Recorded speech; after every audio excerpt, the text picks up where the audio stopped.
Seulement 12 hommes ont marché sur la Lune et ça fait 50 ans que plus un seul humain n'a foulé le sol de notre satellite. Bon ok, à part Superman. Mais c'est sur le point de changer.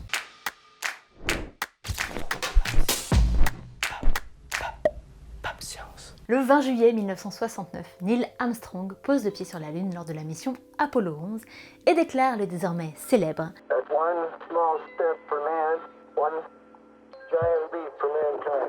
Après cette mission historique, 6 autres missions Apollo ont suivi. Apollo 12, Apollo 13, qui s'est soldé par un échec réussi, et un film avec Tom Hanks. Houston, we have a problem. Apollo 14, puis Apollo 15, 16 et 17, au cours desquels les astronautes ont roulé sur la Lune avec une Jeep lunaire. Grave stylé.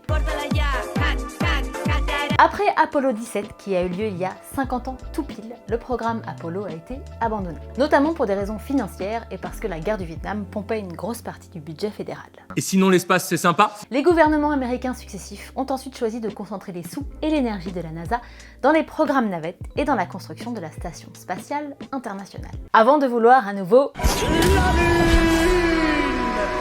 Je vous passe les détails des divers projets, annulations, redéfinitions de design qui ont eu cours au cours des administrations Bush W, Obama et Trump.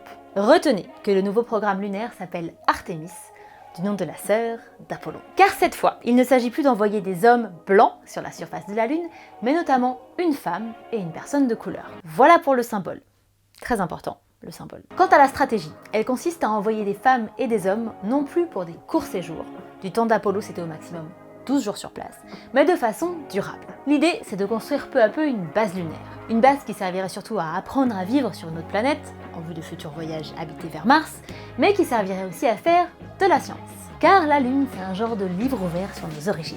Contrairement à la Terre, où toutes les traces de roches anciennes ont été effacées par les mouvements tectoniques et par l'érosion, la Lune n'a pas beaucoup changé depuis sa formation il y a 4,5 milliards d'années. Analyser en détail sa surface permettra donc de mieux comprendre les conditions qui régnaient dans le système solaire au moment de la formation des planètes et des lunes. Bref, avec Artemis, les humains débarquent sur la Lune avec l'intention d'y rester un moment. Ils y seront envoyés dans le module Orion, lui-même propulsé par une nouvelle et énorme fusée construite pour l'occasion, la SLS. Ils effectueront aussi des vols destinés à mettre en place une station orbitale autour de la Lune, la Lunar Gateway, conçue pour faciliter la vie des astronautes lunaires. Il s'agit d'une mission de test, habitée uniquement par un petit Snoopy en scaphandre. Artemis 2, prévue pour 2024, emportera quant à elle 4 astronautes autour de la Lune. Le premier nouveau pas de l'homme sur la Lune, ou plutôt le premier pas de la femme sur la Lune, est prévu quant à lui avec Artemis 3 ou Artemis 4 pour 2025-2026. Si vous avez envie de devenir astronaute, sachez donc que vous avez de bonnes chances de marcher un jour sur la Lune, voire sur Mars.